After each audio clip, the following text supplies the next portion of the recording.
grab your popcorn and snacks, find a comfy spot, take a seat or lie down, and let me transport you to a place of fantasy, ghost stories, ancient legends, odd creatures, alien encounters, and other magical topics. You may even decide to join the conversation. From faraway lands to your own backyard, with a small dash of pixie dust, turn out the lights and open your minds. The journey is about to begin. Hey, welcome. Welcome. It's a beautiful day here today. Boy, the last couple of days were ripping. Rip. I'm telling you. Storm. Flooding in my backyard, flooding in my front yard, flooding everywhere. Anyway, it's good to see you guys for our, this was last week of October for the show. We're going to start 4 days a week in November. We're going to be going Monday through Thursday. And hang on one second. Little things irritate me. I have OCD. So I didn't notice this was happening.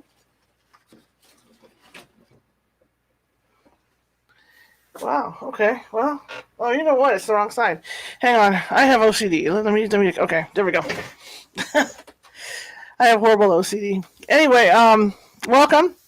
It's Halloween week, and it's going to be old ghosts all the time this week. For today, I'm going to give you guys a heads up right away. Today, we're going to be talking with Professor Debbie Felton about ancient ghosts of Greek and Roman history. And then we're going to be talking tomorrow. We're going to go to Hawaii. Well, not exactly go to Hawaii, but Jason Lindo, who has been on a local paranormal team for years. I met him years and years ago while he was on that team, and we were filming for our TV show, our public access TV show, actually. And he's going to be on. I believe he's from Oahu, and he's going to be on with us, and he's going to tell us some legends of the islands tomorrow. So we're going to talk about Hawaiian ghosts. So we're kind of still staying. Let me pull that over. We're kind of still staying with the ancient ghost theme, but I'm excited to have him on tomorrow. And then Wednesday, I get to take the reins. And now that I figured out how to use the share screen stuff, you guys are going to get to hear some of our evidence that we've gotten at 2 or 3 places that are close by around here that you guys can visit. So we're going to hear that. We're going to hear EVPs. We're going to see video. We're going to see, pictures of evidence and stuff like that. So that'll be on Wednesday at our usual time. So we've got a pretty jam-packed 3 days. And again, starting next Monday, we're going to be going 4 days a week. So I'm excited about that. We're expanding out with our show. And we have November completely booked already. I'm booking for December. So we're rolling right along. Anyway, Debbie Felton, Professor Debbie Felton is going to be joining us in a few minutes. I see her camera's not on. She may just have to go voice today. Oh, there she is. She's going to be joining us. She was on the show, I think about a month ago. We were talking about ancient serial killers, and she has a book out about ancient ghosts from Greece and Rome times, and so I'm excited to talk about that with her. So without further ado, let's see if she's settled. Are you settled? Are you ready? I see a cat. I see a black cat. Let's see what we got going. Can you hear me okay? Hello, I see you. I see we have another guest. Yep. Oh, there he goes. And that is who? That was Nikki the cat. Mickey the cat. Yeah. With your background, I thought it'd be something exotic.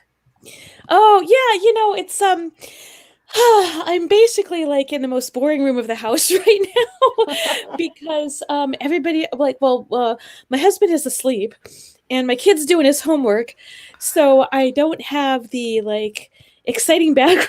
No, more interesting background that I sometimes have. So there you go. I don't know if it was the storms yesterday. I'm seeing stuff behind me that fell that aren't supposed to be there. But yeah, I was reading about the inches and inches of rain that you were getting. I can't get into my backyard. At least it didn't come in the house. But I'm noticing things in here that probably because the weather let go.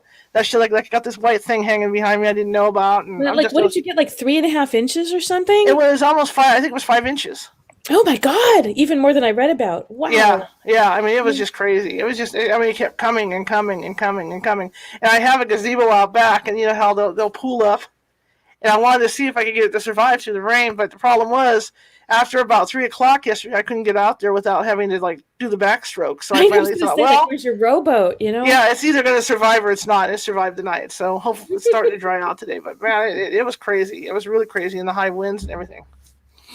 Anyway, This is Debbie Felton, guys. She's, like I said, she's been on before, and I'm excited to have her. It's Halloween week. It's ghosts, and more ghosts. Like tomorrow's show, you might want to tune in. Tomorrow's show, I've got a friend from Hawaii who's going to be talking about the ghostly legends of the islands. Yeah, I heard you describing that. History lesson. Like, oh my gosh, I would love to hear about the history lesson tomorrow. Yeah. So it's gonna be a wild week for us. So tell everybody about yourself. I know you're a professor, but nobody else knows you're a professor unless they've listened to the show before. Well, I was going to say thank you for having me back, because I was here talking about serial killers in antiquity a few weeks back, right? Yeah. And well, I'm a professor of classics at the University of Massachusetts in Amherst, so I'm on the other side of the country. And when I was saying that, my husband's like asleep already, etc., it's a little after 9:30, but it's been a really long day, and he had his COVID booster shot, so that will do it. Made him feel a little, so he decided to lie down, and my kid's doing his homework, so I have to be quiet in like the small boring room with the like ugly sofa and whatever. And then nothing on the walls.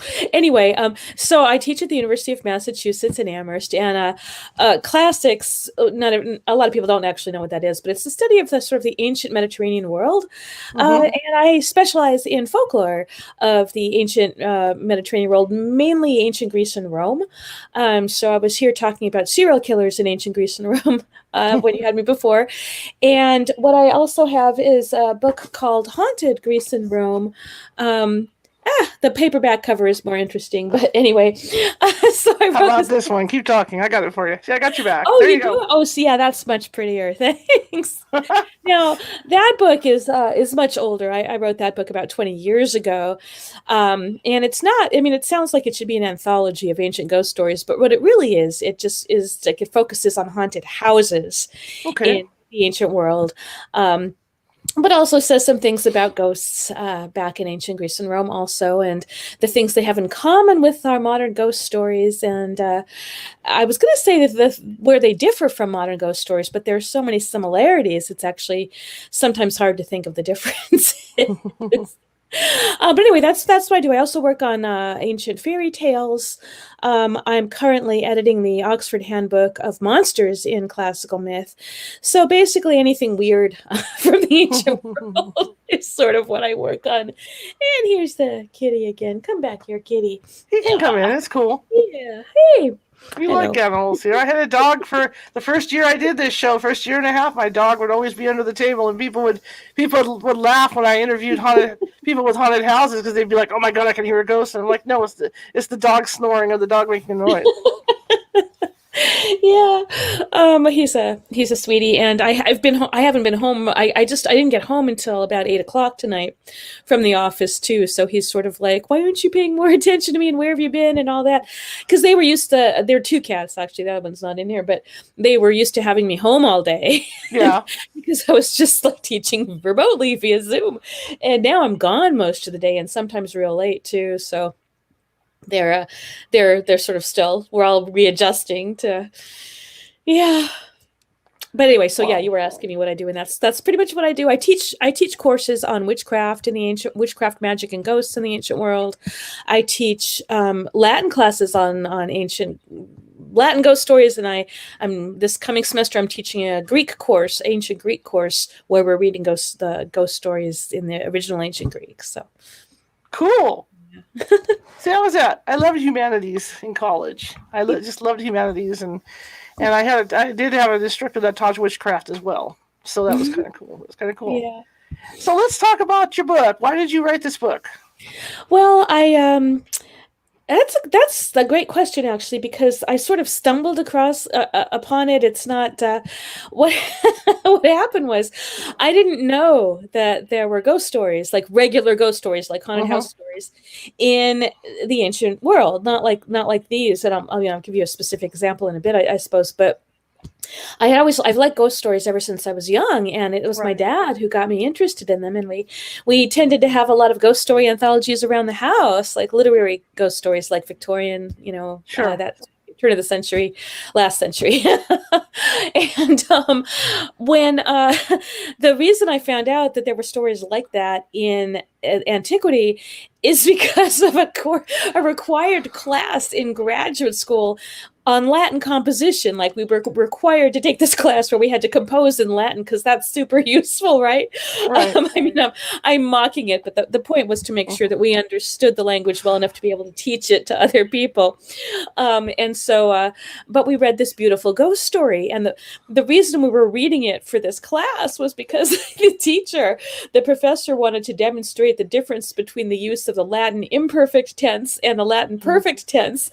And that was what he was focused on. And meanwhile, I was going, what? There's a haunted house story from ancient Rome? What? There's a chain rattling ghost? Wait a minute. Why aren't we talking about any of that? Why are we only talking about the verb tenses? That's funny. And so, and then, when I asked him and some other professors about this, none of them really had an answer to, oh, I don't know if there are any more stories like this or not. And suddenly I had a topic for my dissertation in grad school, which I then turned into this book about a little over 20 years ago. So that's the long version of the story, that it didn't start out me looking for ghost stories. It started with me taking a Latin composition class. That's awesome. That's awesome. So tell me, is there a difference between because you mentioned that, a lot of the comparisons between haunted houses back then and haunted houses now, are there any differences really? Well, I think maybe this would be a good time for me to describe the story that I read from that class and why. Why don't you describe a story that you got from the class? Sure. So basically, it starts out just talking about this house. It's like, in Athens, there was a large and roomy house, but it had a bad atmosphere and an unhealthy air about it. And people who stayed there couldn't sleep because they were disturbed by the specter of this old man rattling chains. And, their sleep was disturbed every night until they either died from lack of sleep or left the house. And so the house fell into disrepair, and it was just sort of crumbling and left empty until it was put up for rent or for sale, in case anybody who had not heard about the ghost was interested in buying or renting the place. But, there came this visiting philosopher. He was just traveling around visiting Athens, and he noticed the basically for rent or sale sign, and he thought the low price was suspicious. So he asked about it, and he was told the whole story, but that didn't deter him from staying there. It actually made him more interested in staying there. So he went and he stayed in the house. And he thought, well, I don't want to imagine that I'm seeing the ghost because they've already told me the story, so I might be expecting to see something.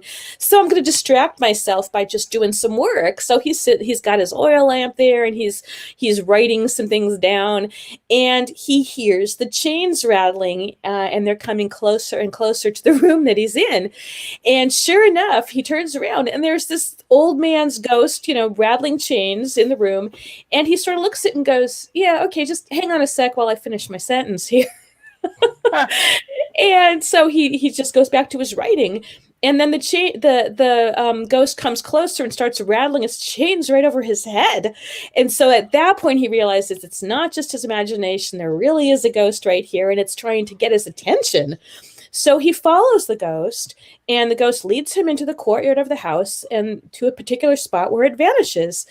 And so then he marks the spot. The philosopher marks the spot with some leaves, and then the next day, when he's still alive, in the morning, and he hasn't run screaming from the house or anything, the next morning he goes and he tells the town officials, you should dig up this spot. There's something going on. And they actually listen to him, and they dig up the spot, and they find a skeleton down there entwined with chains. And they give these remains former burial, Wow. Proper burial according to ritual. And the ghost doesn't haunt anymore. That's it. The house isn't haunted anymore. It can go back to being a normal house. And this story, just, if it didn't take place in Athens, specifically ancient Athens, and if you didn't have the philosopher in there with his name, Athenodorus, it's so generic. You think it could have been anywhere, right? Uh-huh. I mean, that's what really struck me about the story, and also just how atmospheric it was. You never find out why this skeleton, with chains, why somebody was killed and buried in chains in the courtyard of this house. yeah, the specter never speaks. It just sort of gestures, like, come this way. And you've got this typical, like, brave, rational, character who's trying to solve the haunting and does. So and this is all done in the space of about 3 or 4 paragraphs. But it's still one of the longest ghost stories from the ancient world, and one of the most effective. That is interesting. Yeah. I thought so. That's why I went looking for more. But it's interesting that they even wrote this stuff down, back then. Yeah. Well, that's another good point that you're bringing up, because this story appears in a letter that someone wrote to a friend of his. So it was it was one of the letters written by Pliny the Younger. I don't know if anyone's heard of him, but his uncle, Pliny the Elder, was present at the eruption of Vesuvius and actually died on the beach there trying to help people escape. But Pliny the Younger, I think he actually witnessed the eruption of Vesuvius also from farther away, but he left a bunch of letters behind for personal correspondence, and in this particular letter, he was literally writing to a friend of his saying, "Do you believe in ghosts? Because guess what I heard the other day." And then he tells not just this ghost story, but a couple of others. But this is by far the most detailed, intricate, long one of the 3 that he tells, and he's asking his friend, do you believe in ghosts? So the whole letter was just on that topic. It's just interesting to me because of all the belief they had in the gods. Yeah. And then to have these ghost stories, it boggles the mind. Yeah, I mean, it's sort of like they had these different levels of things they believed in, and so but I guess I should preface that by saying it was sort of like the same as now, which is you had some people who are firm believers in the gods and others who are like, well, there could be gods. We don't know. Let's just live our best lives and be nice to each other. Then there were others that were sure there was an afterlife and a spirit world. And there were still others who thought that, you just cease to exist when you die. One of my favorite tombstone engravings or epitaphs from antiquity, it basically says, "I was not, I was, I am not, I don't care." So it's like non fui, non sum, non curo in Latin. Nice. And I really like that one. Very short to the point. But so anyway, my point is that there's just this range of beliefs, and that's reflected in the stories too. And it actually is reflected in Pliny asking his friend, "Do you believe in them? I don't know what to think, but here's some stories that I thought were interesting." We don't know what his friend said back. We don't have his friend's response. But there are certainly ghosts all over ancient literature, just not necessarily stories that focus on ghosts the way that Haunted House story does, but there are certainly ghostly characters all over the place. Interesting. Because when I think about, I don't know the history on it, when I think of ancient ghosts, I think of Othello. Was it Othello? Oh, Othello from Shakespeare? Yeah. See, I think of that. Not quite ancient, but I'm just saying, you know what I mean? Mm-hmm. Oh, like maybe like the ghost in Macbeth, maybe? Yeah, or that's Hamlet? What I meant. I'm sorry. Oh, okay, but there's also Hamlet's father. I didn't read all that. I'm sorry. I was like, oh, that's okay. That's okay. But yeah, so there are all sorts of ghosts in Shakespearean drama, and that's from 1,500 years later than Pliny, for example. But that's one of the reasons I was so surprised to find out that the ancient Greeks and Romans had stories like this one. This one was written about sort of late first, early second century. Early second century. Yeah. Uh-oh, you froze. Did I freeze? I'm here. I'm good. No, you're back. Bad internet, boy. It's just that kind of thing. Well, you're still having storms out there, right? They're coming and going. It's not that bad now. Yeah, because we're having them here too, actually. So I don't know what caused the glitch. Could have been on my end. Because we have also had rain on and off most of the day, and we're going to be having it for the next few days. Because we're sort of on the outer edge of whatever it is that's kind of hitting up from the Appalachian area to New York City right now. Yeah. I don't have the best internet either, but I mean, it works for what I need for. Sometimes when I need it. Sometimes. So when you talk about ancient ghosts, I also think about the Roman ghosts and stuff that they see like nowadays. The ones that walk those roads, or they'll be in an old building and they'll see them go from one wall to another, and it's a group of Romans walking through. Oh, I that's always think of that interesting. too. Yeah, some Yeah, of the I mean newer that's legends. I think in terms of in antiquity, what you do have stories of ghostly armies occasionally. Right. For example, I don't know that there are any descriptions of ghosts like going through walls, which is Okay. interesting because that is so common in later stories. Right. But there's what was I going to say? Ghosts tend to like sink into the ground sometimes, as if they're going back to the underworld. But there's a story about a ghostly, well, I guess it's a ghostly army. It's just you can hear it, but you can't see it necessarily. I saw that one. So there was a famous battle at a site called Marathon in the 5th century BCE when the Greeks were fighting the Persians were invading. And the Greeks, who were vastly outnumbered, somehow managed to win this battle against the invading Persians at this particular site, Marathon. And a much later writer wrote that if you go there at night, you can still hear the sounds of the soldiers fighting and metal clashing, and you can hear the horses neighing. So it doesn't say you can see, apparitions, but you can hear the sounds of the trauma of the battle if you go there at night, is what one of them wrote. There's it's a neat story, but people get hung up on the fact that this guy describes horses neighing, that you can hear horses, whereas there don't seem to have actually been any Persian cavalry or Greek cavalry at the. That's funny. Oh, Kitty. Sorry. He's so cute. Anyway, yes, He's going to do the show too, no matter what we do, so it's all good. Nikki, you're going to have to say hi. Yes. You're going all over the we world, also Kitty. call him Mr. Kitten, even though he's 8 years old now. But... Well, I mean, when you think of Gettysburg, I've never got the chance to go, but you think about that, and a lot of the reports aren't apparitions. A lot of the reports are people that hear the sounds of the battles.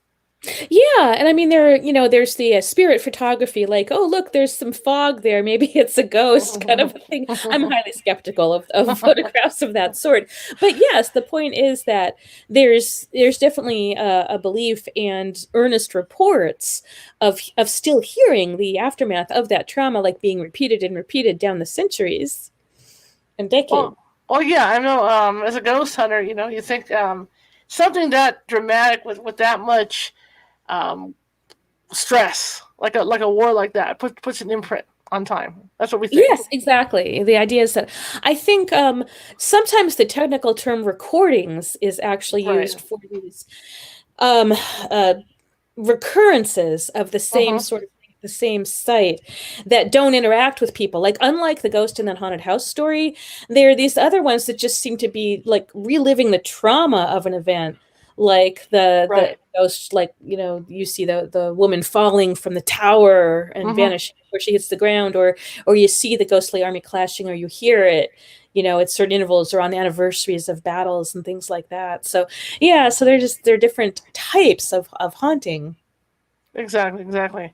So what else have you read? I mean, what have you read? What else did you read? I mean, what else is in here? I mean, this is fascinating because I never really thought about them thinking about, because you know the legends of like Hades in the underworld, and the fact that they're all down there, that the ones that weren't so great are down there running around.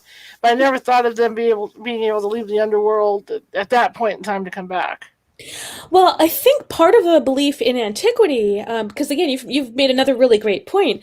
If you've got these restless spirits, they're there because they haven't necessarily made it all the way into Hades. I mean, there are definitely differing accounts of what these things mean, because, for example, the Battle of Marathon, people were buried. I mean, the Greeks at least were buried formally with honor. They shouldn't be restless spirits. Maybe it's just the Persians you can hear, but then why is there fighting? I mean, you can hear the Persian side of it, but not the Greek side. I don't know. And then something like the ghost in the haunted house would be not at rest. That spirit would not have made it to the other side because it wasn't buried properly. And in fact, a lack of proper burial seems to have been the number one reason for hauntings in the ancient stories. And this occurs whether the ghost is showing up in person or in a dream. But they'll come and they'll say, my body's lying unburied. Please come bury me. one of the earliest versions of a story like that is in the Odyssey, actually, when Odysseus actually he goes to Hades, and on the like edge, like on the border of Hades, the people who haven't gotten in, one of those is one of his crewmen. Odysseus has gone to Hades from Circe's island, and when he gets to Hades, to this borderland, before he doesn't actually go in, he's just there to bring the ghosts to him. And but one of the ones that meets him there, like one of the first ones, is his crewman Elpenor. And Odysseus is sort of like, wait, what? Why are you here? And Elpenor says, yeah, you forgot me. You left me back on Circe's island. I got drunk one night, fell off the roof, broke my neck, and my body's still lying there. You didn't even notice I was gone, and you didn't bury me. So can you take care of that when you get back, please?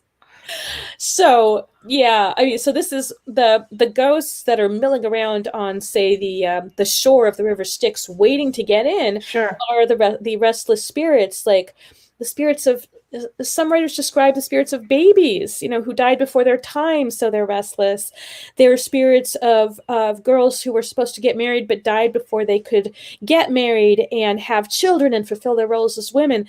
So the shores of the Styx, according to some ancient authors, are just teeming with all of these restless spirits that didn't fulfill their roles in life and can't make it across the River Styx into Hades. So it's kind of disturbing, actually. And then there are mixtures. You can die before your time and die of violence, or you can die before your time unmarried and unwed.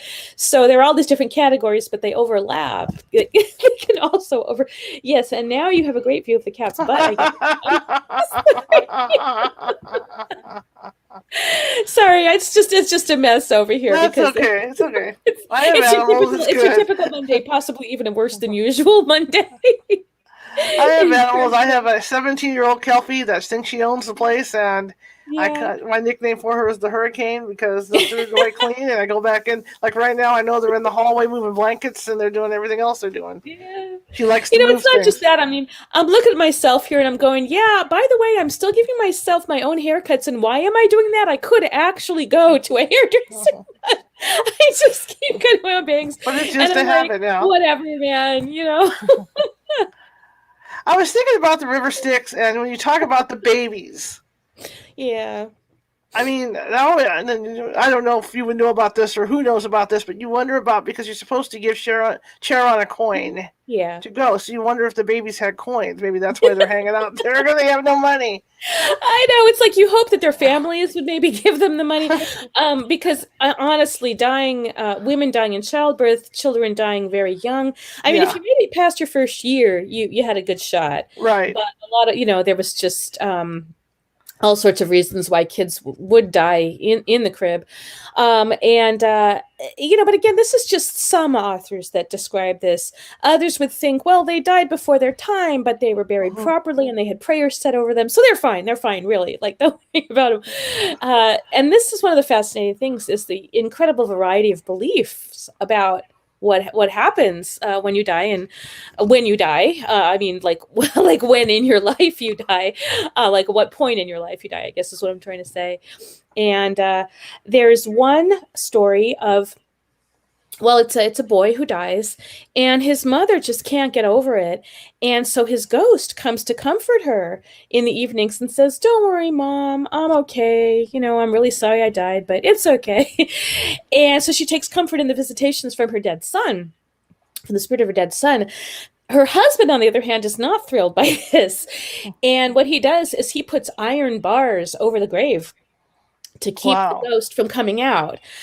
So even way back, 2,000 and 3,000 years ago, people were using iron, like types of forged metal, to contain ward-off ghosts. Like if you ever saw that show Supernatural, right? They're always like, "Oh, look, here's like, a fire iron or something, and I'm just gonna like wave it at a ghost or through a ghost, and the ghost is gonna disappear because it's iron." So the properties of certain metals.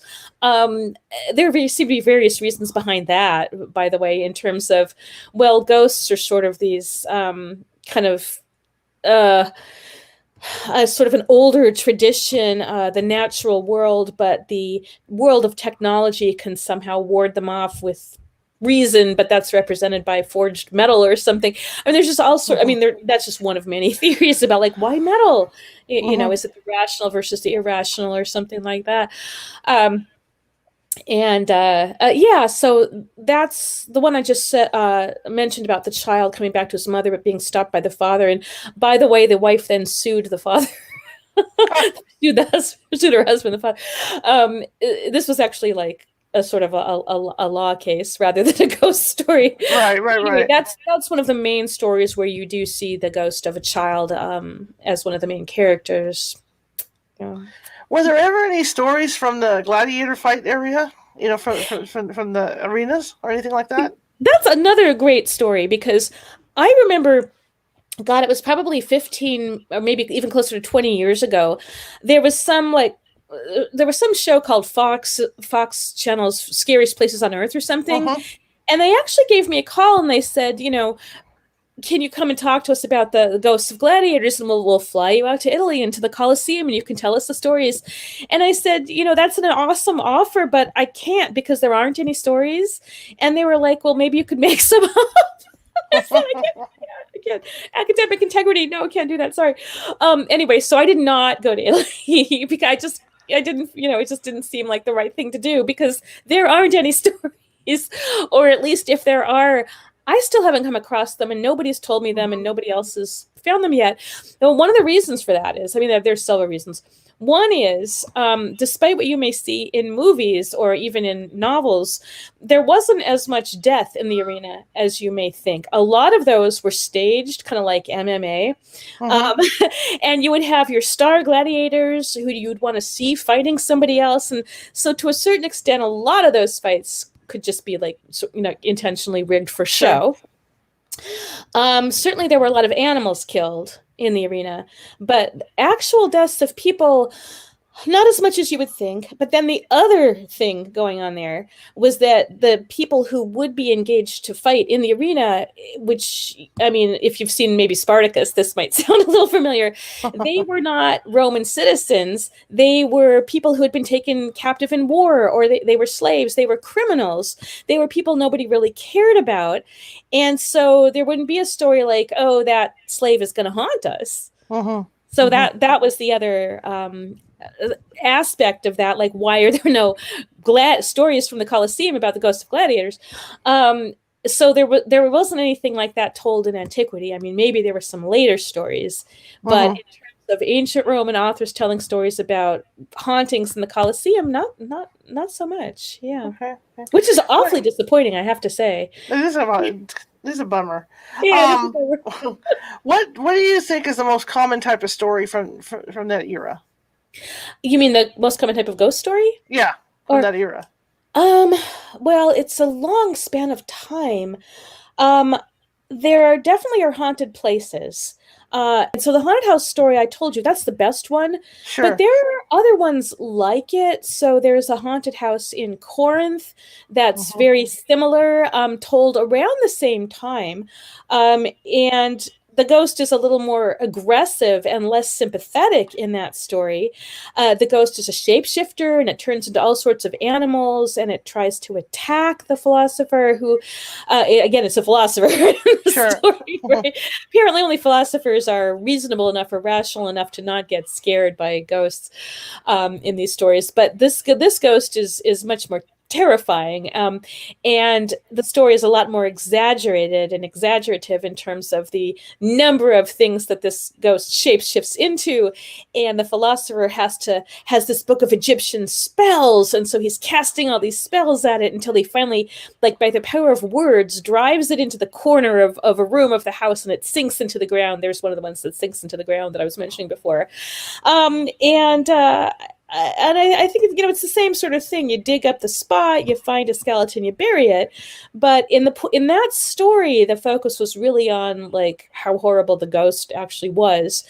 And it doesn't even seem to be a ghost of a human person almost, just because of so many things that it does. But they do find the remains. So it was definitely a human behind there. And those stories are from the late first early to mid second century CE, but there's one that's several hundred years older, from I think about the third century, third or second century BCE, and it's similar, though it's more comical. But it's basically from a Roman comedy called the Little Monster or the Haunted House. And in this one, a son is having a party in the house while his father's away. The father's the old man, and he's not supposed to be having a party. The old man comes back unexpectedly early from his trip, and so the young man tries to get the household servants to keep the old man away by saying the house is haunted. And the story that the servant tells is, oh yeah, you can't go back in there. We found out it was haunted. While you were gone, we found out the house is haunted. And it's haunted by the ghost of a traveler who was killed on the premises. And now he's taken possession of the house and nobody can go in there without being hurt. And the ghost has told everybody to get out, sort of like in the Amityville Horror, get out kind of thing. So that story is much earlier, and it's told in a comic setting. But the point again there is that, well, clearly this sort of story was being told, even if we don't have tons more written versions of it. The idea that a ghost of someone who had been killed on the premises is haunting a house is very, very old. That's interesting. Yeah, and there were haunted bathhouses. Oh, this guy was killed. He was. Oh yeah, let's hear the bathhouse. Yeah. He was like, he was stabbed to death in the bathhouse. It's not funny, but the story is more serious than the comic one I was just mentioning. So this guy is basically stabbed to death in a bathhouse because he's naked and vulnerable in the bathhouse, and they steal his belongings. And so the bathhouse was supposedly haunted after that with spooky sounds and apparitions. Gee, could that be like the water running underneath it and the steam? I don't know, but the story says that the bathhouse was deserted and fell into disrepair after that. So again, just different different versions of the haunted house story. And they did drink a lot of wine, so we're going to keep that where it's at too. So. Yes, although they apparently diluted their wine with a good amount of water so that they could keep drinking without getting too ill. But they still saw ghosts, so we don't know. Right. Well, yeah, I mean, and it's a lot of it has to do with people's state of mind too. I mean, if you're suggestible, if you're nervous, if you're expecting to see something, or hear something, maybe you hear it. Yeah, so there are all sorts of reasons that people might imagine that they're seeing something, and you can tell from the way I'm talking that I don't think any of this is real. Right. But it's not like I know for sure that it's not, right? I'm a skeptic. But sure. What if there are such things and people really are seeing them? I mean, I don't want to count that out either. So are there a lot of stories from battlefields? There are, let's see, the one I told you was about Marathon. There are definitely just brief, 1-sentence descriptions of, this battlefield was ill-omened because so many people died there, and supposedly you can still see them at certain times of year. So there's one sentence here and there, but there aren't these sort of longer stories. And then along with the ghost stories, there's stories of witches and wizards, for example, and werewolves. So there are definitely a lot of other kinds of Halloween-related stories. So along with now you got my attention. Okay, so this is ancient Rome and ancient Greece, and I mean, obviously you have the centaurs, you have this, you have that. Yeah. So now we've got werewolves too. Yeah, and it's interesting that you mentioned the centaurs because those were sort of a more mythological creature. It's sort of like you've got like gods, and then you've got mythological monsters and hybrid creatures like Pegasus the winged horse, and the centaurs, and the the satyrs, the half goat, or originally half horse, I guess, but more thought of more as half goat, I guess, and fawns, which are sort of goatish also. And you've got werewolves and ghosts and witches. So, witches are more humans who do spells, but the werewolves, yes, there's a very famous werewolf story, again from around the same time as the haunted house stories that I mentioned, maybe a little earlier. And It's told from the point of view of a servant whose master is out of town. And so the servant is going off to the country. He's leaving the town for the country to go and visit his girlfriend, who happens to be married to somebody else, but he's basically going to visit this woman while her husband, I guess, is out of town. Everybody's out of town. Anyway, it's not super safe to travel the roads alone at night or at all, because there was no police force. I mean, in the Roman Empire, you would have, bits of the Roman army here and there patrolling the roads, but the Roman Empire was huge and they couldn't cover everything. And so highway robbers were a huge concern. And if you were smart, you'd get somebody to go with you to help. Like the more the safer, the more the merrier and safer when you're traveling. And this guy asked a soldier to come with him, a friend who happened to be a soldier. Well, not that close of a friend, actually, sort of a guest at the same place he was staying anyway. So our narrator asked this fellow to come along, and they're making their way out of the city. And outside of the city wall, there's a cemetery, because cemeteries were outside the city walls in ancient times, because you wanted to separate the living from the dead. And there was this sort of miasma or concept of pollution that the living didn't want to associate, with the dead, because they would somehow get polluted. They're not, I mean, again, sort of atmospherically polluted, not like literally physically polluted. Anyway, so the dead were buried outside the city. It's not that they knew anything about germs or infections necessarily either, because microscopic, but they knew that there was something going on that you don't want to be like have the dead buried like down the street from you necessarily. Right. Anyway, so this narrator, this lower class guy and his lower class soldier companion are in the cemetery, and our narrator says, and my friend went off to the tombstones to pee, basically, and I just sort of looked the other way and waited for him. But when I looked around to see if he was done yet, he had taken off all of his clothes, put them in the road, and was peeing in a circle around his clothes. And the next thing I know, he had turned into a wolf all of a sudden and went bounding off into the woods. And so our narrator, he's like, I was completely terrified. I was pale as a ghost. I drew my own sword and was slashing at shadows because I was such a nervous wreck after seeing this man turn into a wolf. And I basically ran the rest of the way to my girlfriend's country home. And when I got there, she said, it's too bad you didn't get here earlier. A wolf got into our flocks and killed some of the sheep, and you could have helped us if you were here. And but that wolf didn't get away with it the whole all the way, because one of our servants managed to wound him with a spear. And so our narrator is like, his eyes just get super wide, and he's like, oh my God, I think I'm putting this together. And instead of staying the night with his girlfriend, he goes all the way back to town, where his traveling companion is in bed being treated by a doctor with a spear wound to his neck. And so our friend realizes the guy is a shapeshifter. There wasn't an actual word for werewolf. There was just a word for like skin shifter, skin changer, versipilus. So he realizes that his companion was a shapeshifter and refuses to associate with him after that because he's so freaked out. He's like, I can never break bread with him at the table again. I can't eat with him again, meaning I can't socialize with this guy because it's just like too creepy and too unnatural. But the guy, it's the other thing I forgot to mention is this happens during a full moon. Of course it does. Of course it does. And that's 2,000 years ago. So you've got all of these elements that you end up with, like now, right? In werewolf stories, in movies, there's a full moon. The guy changes into a wolf. Wherever he gets wounded while he's in wolf shape, that wound is still in his body when he turns back into a human. And I guess I should have said, well, he peed around his clothes and they turned to stone. And it was because he needed to be able to retrieve the clothes later by another magic spell, probably maybe reverse peeing around them. I don't know. But if he couldn't get his clothes back, it's like he couldn't turn back into a human is the implication. Okay. And that's like in a lot of fairy tales where you read about, like, let's say the swan maidens who need to be able to put on their cloaks again to turn back into humans after turning into swans or things like that. So the clothes are a symbol of civilization.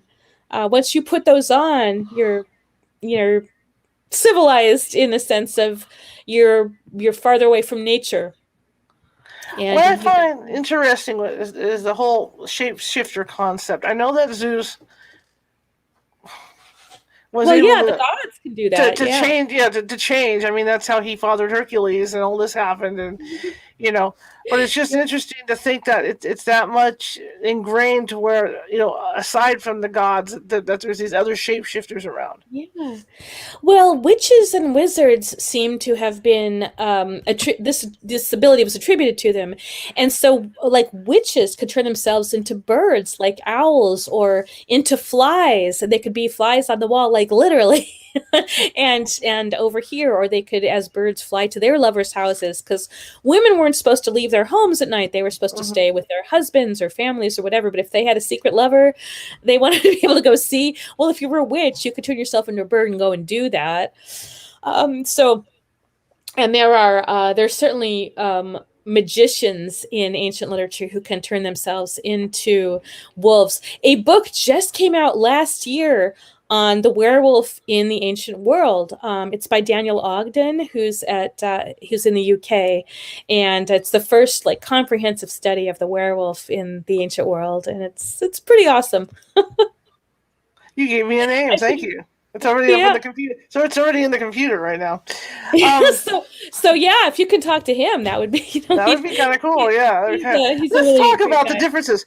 They had seers, Yes. like the ones like the one for Aphrodite. They had the seers, and they also had, of course, there are people that would be the doctors technically, that would have, the herbs and all that. So Yeah. what made a witch stand out from a seer and the other kind of person? Okay. So again, another really great question. Like this is why it's so awesome to talk with you. So the seers or the priestesses, the mediums, for example, the intermediaries, the Right. priestesses, the Pythias, the seers, they themselves were simply seen as conduits. So, Okay. like the god Apollo, if this is what you're talking about, the god Apollo, for example, would talk through the priestess at Delphi, like the Right. The Pythia. oracle. I just saw that Right, like oracle of Delphi. Yeah. yeah, the oracles, the sibyls, the seers. So they were seen as conduits, like a medium in a seance. I mean, so these seers were seen as the intermediaries, which is actually where the word medium, I think, comes from. So they acted as these mediums in just a more sort of exalted version of a seance where like a deity was believed to be talking through them and sending messages to humans. So they themselves were not necessarily casting spells, for example, or mixing potions, although there are certainly theories that in order to get into this state of altered consciousness to communicate with the deities, they would be chewing on some sort of hallucinogenic plant or some sort of thing. There have been theories in the past that the priestess at Delphi was inhaling gases that were coming up through the ground or something that put her in this Right. transcendent state of altered consciousness. But the witches in literature are definitely casting spells and making potions with ingredients that they should not be using, like human organs, for example, or certain parts of animals. And so there's some great stories. Well, gruesome, but like great in the sense that here are some really great stories about witches. There's one story where witches are trying to make a love potion, and so they have kidnapped a young aristocratic boy and buried him up to his neck in the ground. And they're basically starving him to death. They're putting out food in front of him that he can smell and want because he's hungry, but he can't have it. And the idea is that his liver is going to be inflamed with desire for the food or something along those lines. And then they're going to kill him and use his liver in their love potion because the liver is the seat of passion, something along those lines. Nice. So the use of children's body parts because children were pure and all of that. And, again, still going on in certain parts of the world. So there was a case just a couple of years ago in a country where somebody was procuring body parts of children, like children's bodies were being found missing certain organs. And somebody was actually literally going out and finding these things to sell them for use in potions that were supposed to make people rich or make them fertile or this and that. So that still happens. This concept has not changed in several thousand years. And then, one of the reasons why witches were associated with potions in antiquity, and I'm sure and beyond, is that women were basically the ones who were associated with the food, right? They would be the ones preparing the food. They had access to the food. If they were going to do something, it was going to be by poison, or by potion. They were far less likely to be able to go out of the house and kill somebody with a sword, even if that's the way they wanted to do it. So, it's an inversion of what the correct women's roles were supposed to be. You're supposed to be preparing food, not poisoning people. You are supposed to be bearing children, not killing them. There was a witch in another story who would just dig out the fetuses from the wombs of pregnant women with her fingernails. Yikes. Yeah. It just also, yeah, I mean, so there are a lot of pretty horrible witch stories from the ancient world, and they're a lot more gruesome than the stories about ghosts, which tend, for the most part, to be hauntings. Very few of the stories about ghosts have them physically attacking people. I mean, there are some, but not that many. I just find it interesting how that has all been passed down over the centuries. Yeah. With the witches and all that. I was watching that show with the Amish and the haunted Amish, and it shocked me. I forget what it was called. I don't even know if it's on anymore. Yeah. And it was on the Amish people that had ghost experiences and stuff. And I did not know about that one. Just check it out. It might still be on Discovery Plus, where you can look it up. One of those things. What I thought was interesting was growing up in a Mexican household, witches are brujas in my household. Yeah. And in the Amish, they're brajas. Yeah. So it's a similar name. Yeah, I wonder what that. I feel like I ought to know what that comes from, but I don't off the top of my head. But I'm just saying is that it's interesting to me how the two cultures that are completely different can have a similar name for the witches. Yeah. I'm sure a linguist could probably answer that. I mean, right off the top of. I had to rewind it because I was like, wait a minute, I hear that, hitting the button. But it's just interesting to me how these things have been passed down from ancient times. Because you think about vampires and stuff, and you think about Dracula, so you're thinking, it's from the 1600s or whatever, and you don't think about it being passed down all the way from Roman and Greek time. Well, I mean, because granted, they had their seers, they had their mythology going on, but you don't think that it's sent down that far back. Well, yeah, I mean, this is one of the reasons I got so interested in looking at these stories, because in a way, for a very long time, it was considered more sort of, I guess, lowbrow. I mean, the folklore, at least in the field of classics, was not initially, I'm trying to think of a nice way to say it. When I was in grad school, like when I was getting close to finishing and going out to look for a job, I would describe what I did to people, and one of the first responses I got was like a 2-sentence rejection, for a paper I had submitted, saying folklore isn't serious scholarship. I mean, that was literally what the sentence said, and it was like they didn't even bother to read my paper because the word folklore was in the title or something. So aside from thinking that maybe the journal editor should have looked for a different reviewer, right. I was quite demoralized, by reading that, because this is what I was interested in. So, for a while there, it was really difficult to get people to take this sort of subject matter seriously. But really, in the last 20 years in particular, there's been this sort of burgeoning of interest in the witches and the ghosts and the things like the werewolves, like the book I just mentioned. Right. So, and I think that's great. I think it's great because, among other things, it's more relatable maybe to a lot of people. Like, oh my God, we still tell stories like this. It's a lot easier to see connections than it is, say, for something like, well, okay, there's Heracles, Hercules to the Romans. There's Heracles, and he's this great hero, but that's all Greek myth and monster fighting, and we don't have that now, right? But we certainly have ghost stories. People still seeing ghosts and telling ghost stories. I mean, people still read Greek myth, but it's not like current news sort of stuff, if you see what I mean. Yeah.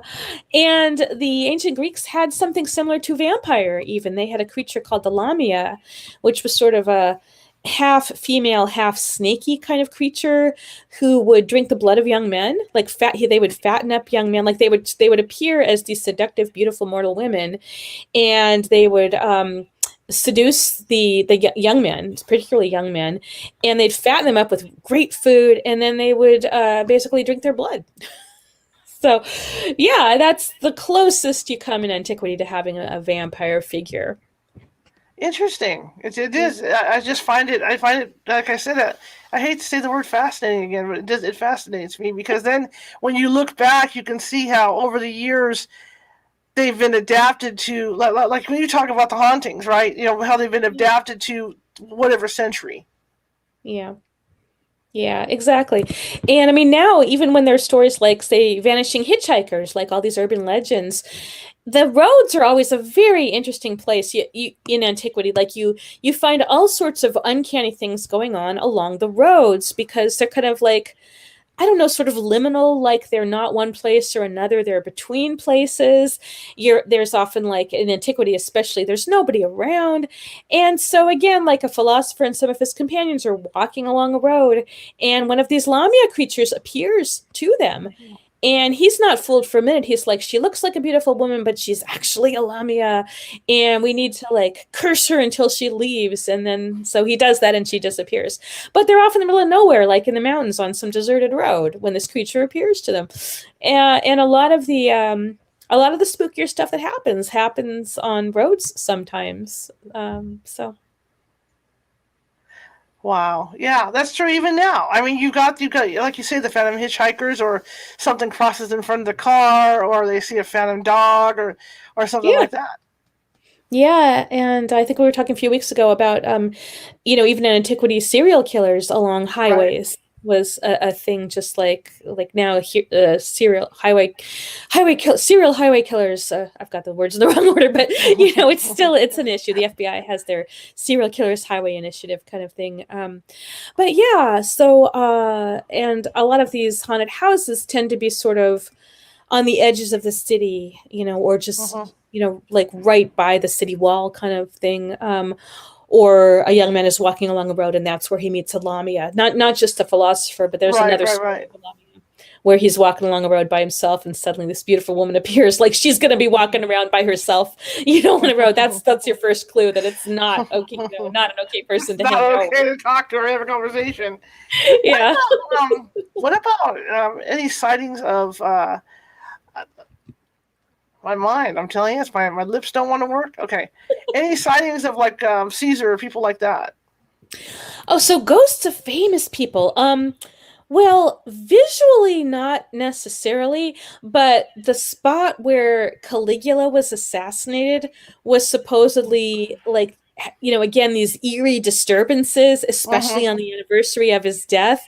And I think what his family ended up doing was moving his grave or something to a different place and then Nero, who had his mother killed, Nero had these bad dreams where he was being chased by his mother and the Furies, because he had such a Oh, guilty conscience, So there are some, and I think, again, I think Aeneas had a dream about Hector. Hector had been killed by Achilles in the Trojan War, mm-hmm. and Aeneas has a dream, I think, about Hector at one point, and Hector's all like looking all icky the way he was, killed the way he had looked when he was killed and dragged around the city walls. So sometimes the famous people's ghosts will show up in dreams, Sure. especially. Um, but there's not as much as you would think. Like when you've got something like the Tower of London, and it's like, oh look, there's the ghost of Anne Boleyn and like various other famous ghosts hanging out in the tower. You don't have that sort of thing really as much in antiquity. Well, you'd think with the egos that the emperors had, that they just can't let go, But I Yeah. guess, I guess, I guess once they went, they went. Except for Caligula, Well, you could see it with Caligula because we were talking about being stuck on the banks of the river Styx. Now there's a guy that yeah. would be stuck. Well, the thing is that even somebody as hated and feared as Caligula would have received a proper burial. Right. And so there was less excuse for them to be restless spirits, no matter how pissed off they were about having actually been murdered instead of, just dying naturally. He wants to go But, all over the world. You know it, and I know it. yeah. So, so the famous people tended to get some of the most elaborate and ritual-filled burials, and therefore were not thought to be restless, and so there'd be less reason for people to tell stories about them. Absolutely. It's your time, buddy. The next few days, it's your time, man. It's Oh, all about black cat. cats, I know. There's no such thing apparently as a completely black cat. They've always got a little bit of white on them somewhere, and he does. He has a tiny, tiny bit of a little white patch on his chest. See, mine, when they get in the sun, I have two of them, and when they get in the sun, they have a little bit of stable color when you see them. Yes, and he's got like this nice bronze undercoat. It's really pretty. They do. When he's Debbie, I want to thank you so much for coming on. This was a blast.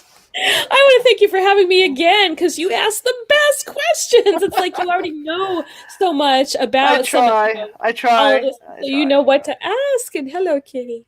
Hello. Nikki, say goodbye. Well, we'll get you on again, too. This was a blast. Well, there's certainly plenty more material, so if you need more next year, Halloween, just I'm around. Absolutely. How do people get a hold of you? Having me. I really appreciate it. So much no fun problem. How do people get a hold of you? Well, I'm not really on social media. I wish I were. I just don't have time to maintain, all these sites. I have a faculty at the University of Massachusetts Classics Department. I could maybe type my email into the.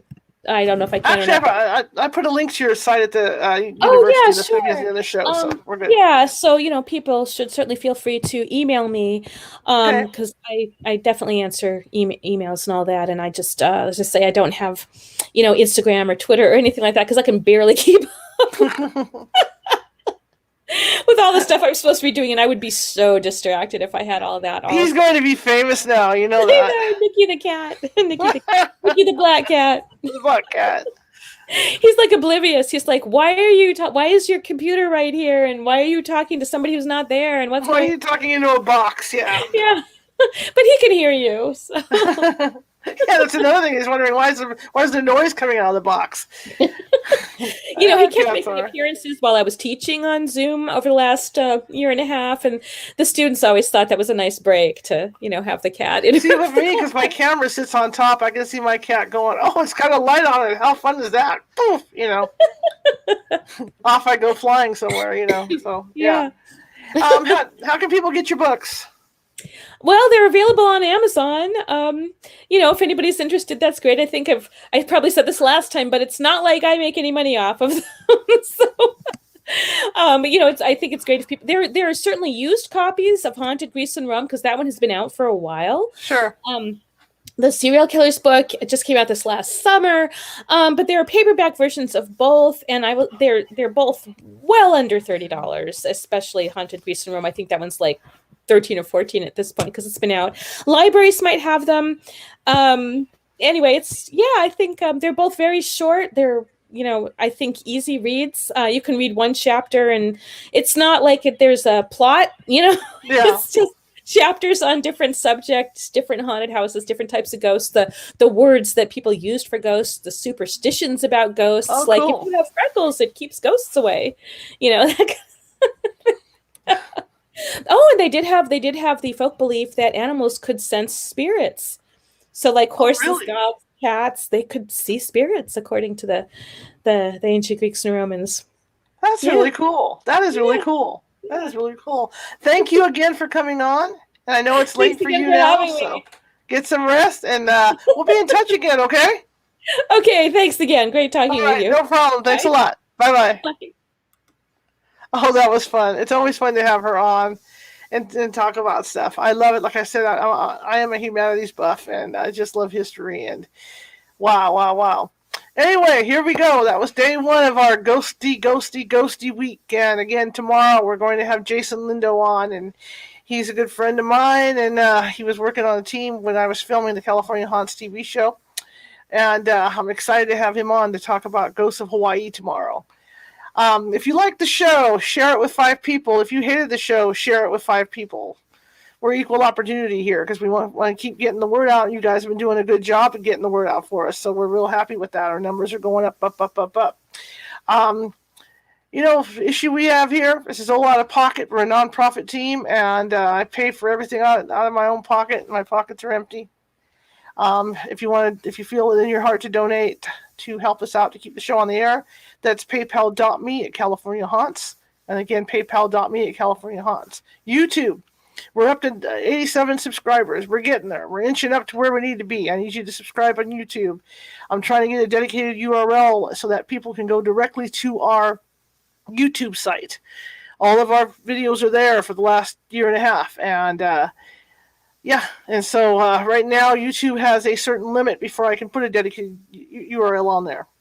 The only way to get to us, you cannot Google us. You cannot Google by episode or anything like that. You're not going to find us. You have to go to our website at www.californiahauntsradio.com. And all our episodes are on there. I'll be putting this one on there later on tonight. And you click on the episode, it'll take you over to the YouTube site. Then you can subscribe. We get a little over 100 subscribers, and they're going to let us assign a URL to it. So if you could do that for me, I'd appreciate it too. It's fun to see the numbers go up. And I'm so happy that you guys are watching.